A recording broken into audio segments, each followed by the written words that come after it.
behind this idea are the key partners in the Marie Curie program network. And we are 7 universities, including the coordinating university, which is Strathclyde University. We are basically engaged in discussing around the issue of changing employment. We have different colleagues from different parts of Europe. We have French colleagues, we have Belgian colleagues, we have Spanish and so forth. And we have tried to bring our PhD students, which are part of this network on changing employment, discussing around the nature of change of work in Europe and employment and labour market today.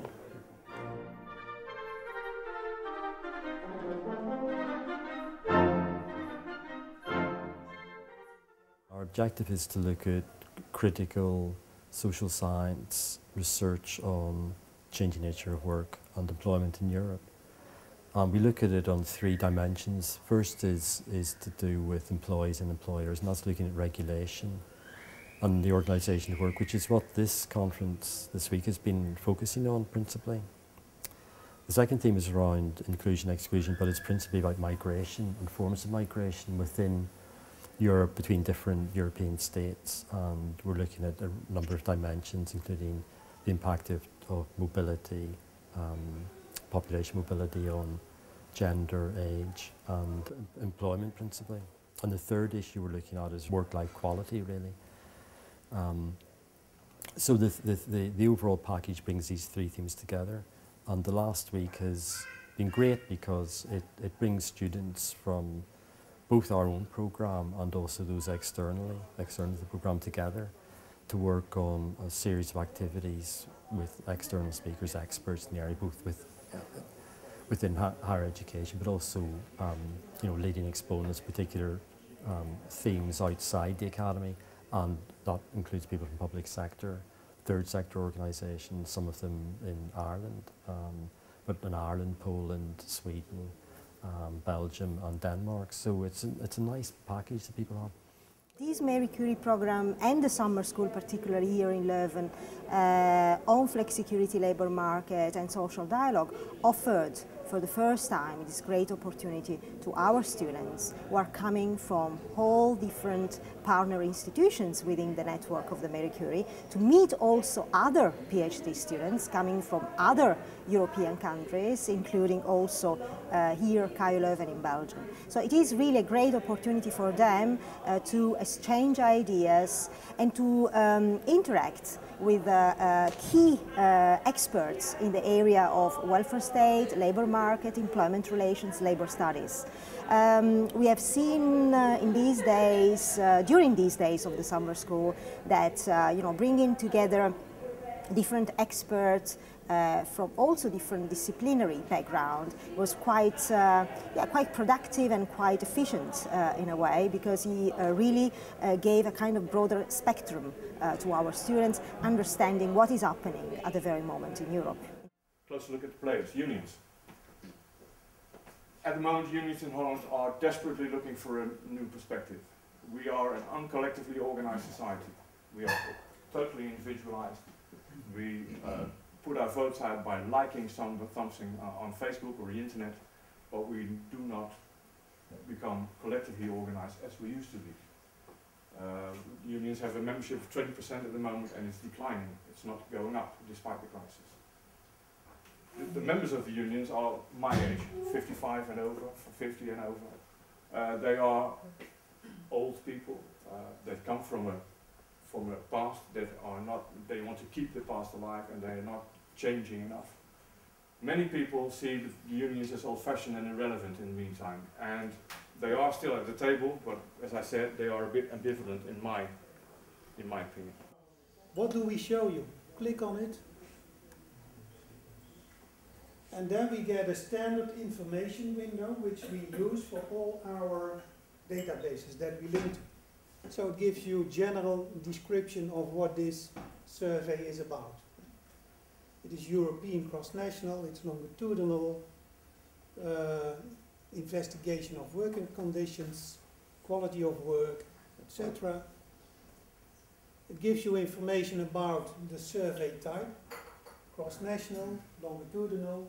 It tells you in which years there were waves. So this is very informative, because your research question might span a number of years. And then here you find whether this data set would cover the period that is relevant for you.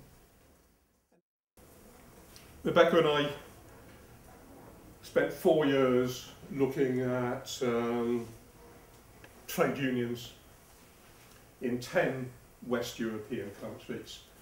The 4 years were from 2007 to 2011, during which quite a number of things happened in the world, as you'll be familiar. And that created interesting challenges for trying to make the findings at different times in different countries in any way comparable. So for 4 10-year periods,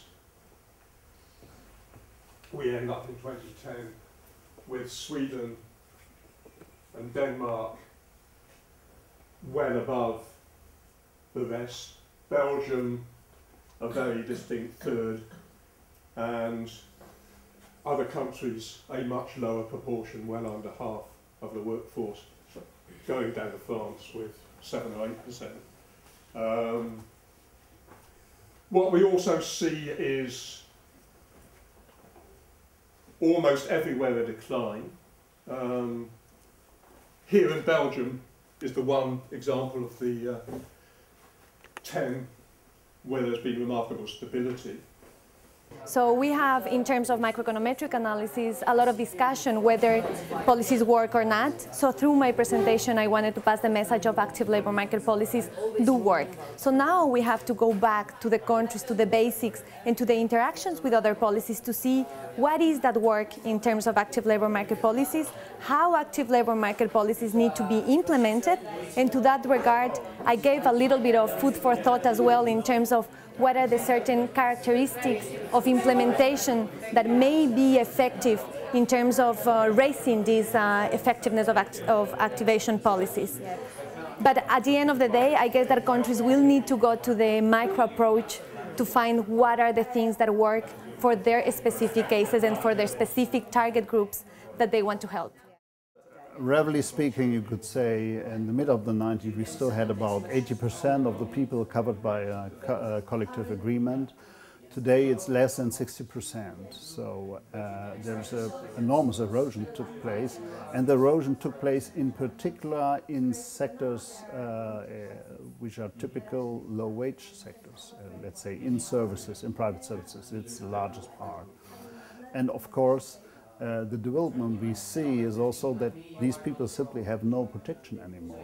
And if you look to their wage developments, if you look to their working condition, it really become really worse. And this is, by the way, also one why Germany now is introducing a statutory minimum wage, because the traditional wage protection through collective agreement is not working any longer for these kind of people. Here they actually get a chance to talk to other supervisors as well, and there's both the kind of behind the scenes stuff where we're supervising people and getting together with others in the groups to push forward the programme agenda. What they get out of it is I suppose, because developing ideas in isolation, something people do, you know, in the academic environment, they do it on their own typically. And doing doctoral work on your own is very isolating, so they can judge, I suppose, each other's development intuitively, really, on where they should be. But the good thing about this week is students from more regular programs are involved, people doing single PhDs on their own. They can see, again, where they would be, because people identify themselves as first, second or third year, where they would be if they weren't in this programme. Obviously the international aspect is always really helpful if you're doing any kind of comparative analysis, so that's really good. I think as particularly try and separate the benefit of having the network overall compared to just this one. The network overall is really useful because not only are people from different countries and different experiences, but also because of the type of literature that they're exposed to, and being a monolingual English speaker, it's really, really useful to sort of find out that, you know, there is something really interesting that you would have never known because you don't speak Spanish or Dutch or, you know, whatever it may be. Doing a PhD can be kind of an isolating experience, and it's about us looking at the data and interpreting this data and sharing knowledge with other people can help us to look at our data, putting some distance, and actually bringing our other people's perspective on what we are doing.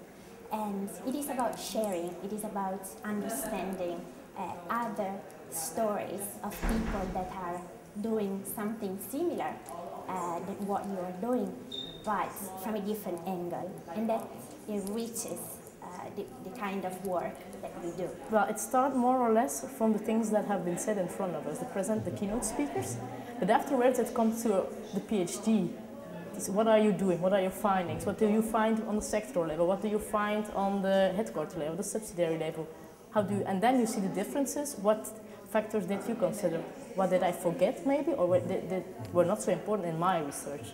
This is a bit the point. And then it's good in this way that you then start from data you collected, case studies or quantitative studies, and then you generate this to a more broader idea. And this is what we did, for example, yesterday. We said, okay, the question was how can trade unions and management counter-react to Flexicurity. Then we said, okay, there was one working on the sectoral level, one working on the subsidiary level, one on the national level, macro, meso, micro, and then you come to the concept of multi-level, that we should be involved in different levels. So it's more, you go to you start from the presentations, then you go to the research, and then you go back. This network school here has benefited me a lot in order to further develop my research, and more than anything else, to gain contact to other PhD students and professors working in the same field of employment relations and the reality of the changing nature of work in Europe, and get contacts with also with people from different nations, different universities throughout Europe, who can also help me doing my field work, to make more contacts, to find possible interviewees, because I'm doing in-depth interviews as a methodology, and also to get the contacts in Belgium, because Belgium is one of the countries where I study. We've got speakers who are from the academic institutions, we've got speakers who are practitioners, speakers from the trade unions, speakers from employers associations, we've got speakers even connected with social movements and non-governmental organizations. So it's been a good balance, but also lots of tension, lots of debates, lots of contradiction, lots of challenge, flushing out the issues, deconstructing the situation and saying what does it mean in different dimensions and at different levels. Foreign direct investment in Europe has decreased by 40% since 2000, so between 2000 and 2012. It means all the others investing in Europe are no longer so much interested, and they rather invest where the growing markets are, so in developing world. I think on the longer term we have globalization, which is a reality and which is an opportunity as well, but we are not the best ones at mobilizing this opportunity. One key example of this is the fact that there are 1 billion more workers who have come in the global labor markets with the fall of the Iron Curtain, with the fact that China is now more and more on the same markets as others and not anymore excluded from it. And I think this has created a very big difference of competition around the world, but we have not yet in Europe understood how to use our strengths and how we can compete in this world. We have big strengths, we have innovative companies, we are leaders in a number of sectors. For example, the chemical sector is really an area where we are the leaders in the world. But I think altogether we are now not at the right speed. The rest of the world is running when we are walking, and a lot has to do with our capacity to reform, and capacity of reforms is also linked to the labor market. We do agree that skills it is a problem. For medium, long term, it's a problem. But for south of Europe, you have, it's not relevant at all. You have no single offer of jobs there. So what is the point? In fact, the real problem is, and it's much more bigger, the demand side. It means the customers for the companies. So if you look to what companies are telling us, only 7% of companies are telling that they have problems with labor. It means skills. Yeah? And 40% are telling our problem is lack of demand. This is a real challenge for Europe. So we do think that that is a major challenge for us, how to restore the framework which allows social partners to negotiate the fair pay, which could be in line with productivity. In a lot of member states, real wages are below, and in some countries very strongly, like in Poland, below the increase in productivity. And here, if we could act on this side, it could really improve in short time and rapidly this situation. Unfortunately, it does not happen, and here definitely we have something to do. It's the first time we've had a full program of activity involving students from outside the network, and that interaction with them and our own has been very good. And but principally the questions, the level of development of all of them has been really interesting, and also that they're critical, because we live in a time which abhors criticism and challenge, although it may say that it doesn't, but it does.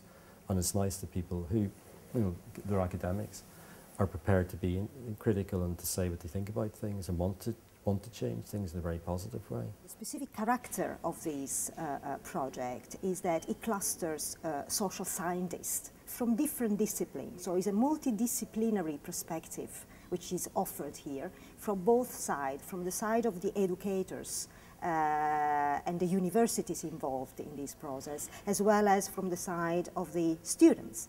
We had here the possibility to see that, we have students coming from different really backgrounds, sociology, economy, law, and coming from also different countries in Europe, without any distinction between, Western and Central Eastern European countries. We had a very nice, I would like, representation, of Europe. So in this kind of respect, I think